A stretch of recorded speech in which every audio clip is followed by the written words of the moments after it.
Good morning, Miss Melody. Good morning, ma'am. Okay, Miss Melody, can you tell me about yourself? Yes, ma'am. My name is Melody Premio, 25 years of age, born on November 26, 1990 at Pasay City. I am a college graduate taking up the course of Associate in Hotel and Restaurant Management at Assumption College of Davao. I am a hardworking, honest, and industrious person. Okay, I have few questions for you to answer, so let's start. Why do you want to work as a maid?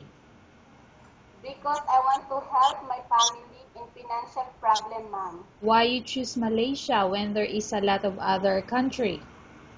Because I want to know their culture and tradition, ma'am. How are you qualified for this job? Because I am a hardworking, honest, and I am a domestic helper before. Okay, may I know what is your education level is? I am a graduate, ma'am. Okay. What is your recent working experience? I am a domestic helper before, ma'am. Have you worked abroad before? Yes, ma'am. Can you tell me the place and how many years and months you work for? I work in Kuwait for 1 year and 9 months with 3 different employers, ma'am. Okay. Do you have experience of taking care of baby? No, ma'am, but I am willing to learn. Okay. How about elderly? Do you have experience that you take care? Yes, ma'am, my grandmother, who is 49 years old before, but sad to say he was attacked by cardiac arrest, and my uncle, who was currently in surgery, who is 51 years old, ma'am. Okay. Do you have any other special skills? Yes, ma'am. Okay. Can you tell me what are those special skills do you have? Yes, ma'am. I know how cooking, cleaning, ironing, and laundry, ma'am. Okay. Are you willing to learn new skills? Yes, ma'am. Are you willing to work with a family where the mother-in-law or any relatives stay together? Yes, ma'am. Currently, are you still working now? No, ma'am. Do you know how to cook? Yes, ma'am. What sort of food can you cook? Arabic food, ma'am, like biryani rice, maraq chicken, and masbus laham. Filipino food, like caldereta and tinola. Italian food, like pasta, ma'am. Okay. Are you aware that you will have to do washing, cleaning, ironing, and cooking? Yes, ma'am. From all the house chores like cooking, cleaning, ironing, and washing, which do you like most? Cooking, ma'am. You are not allowed to use handphone or cell phone during working hours. It's okay, ma'am. You are only allowed to use handphone or cell phone after you finish all the works and when going to bed. It's okay, ma'am. You are strictly needed to surrender the handphone or cell phone to your employer in the morning, and your employer will return back to you once you're going to bed. It's okay, ma'am. If ever your employer finds out that you're abusing your handphone or cell phone and it's affected your work performance, your employer will confiscate your handphone and you're not allowed to hold it anymore. Instead, your employer will allow you to call to your family 3 times in a month. You only allowed to bring normal phone and you're not allowed to bring smartphone. Are you agreed for the terms and condition? Yes, ma'am. Are you agreed to the rules and regulations for the handphone? Yes, ma'am. How many years is the contract as you agreed and understand? 2 years, ma'am.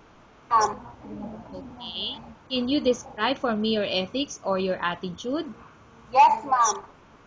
I am honest, hardworking, and disciplined person, ma'am. Okay. How can you assure to us that you will work hard in Malaysia? I can assure you, ma'am, that I will work hard in Malaysia because I am willing to learn, I am hardworking, and I will finish my contract within 2 years, ma'am.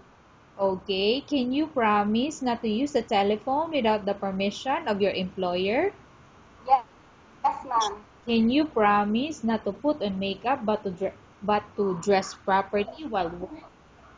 Yes, ma'am. Can you promise not to invite friends and relatives without the consent of your employer? Yes, ma'am. Can you promise not to ask for advance salary from your employer under any circumstances? Yes, ma'am. Do you really understand of the rules and regulation of the agency? Yes, ma'am. Do you pay any placement fee for you to come to Malaysia to work as a maid? No, ma'am. Do you have any history of sickness, example breast cancer or any other illness? No, ma'am. Do you suffer from any skin diseases, allergy or physical defect? No, ma'am. Have you suffered from any serious illness? No, ma'am. Do you smoke? No, ma'am. Do you have tattoo in your body? No, ma'am. Do you take any prohibited drugs before?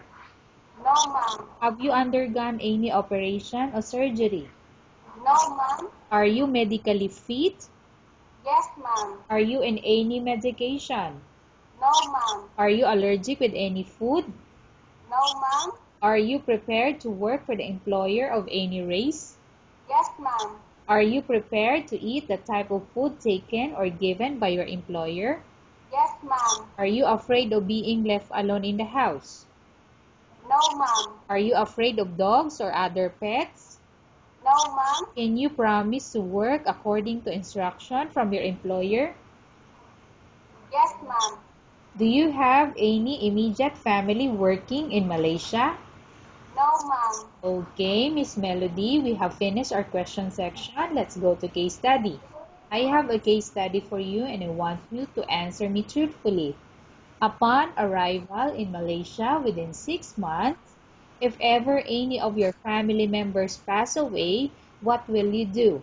Will you continue to work till finish your contract or you will go back?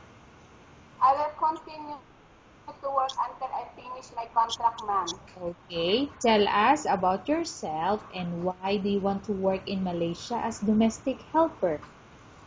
I want to work in Malaysia because I want to know their culture and traditions, and I also want to help my family in financial problem, ma'am. Okay, Miss Melody, tell us about yourself. I'm sorry, Miss Melody, what do you want to tell to your employer who's watching your video? Ma'am, please choose me because I am honest, hardworking, and disciplined person, and I'm also willing to learn new skills, ma'am. Okay, thank you very much, Miss Melody. We will update to your agency if there's any selection made to the employer. Okay, ma'am.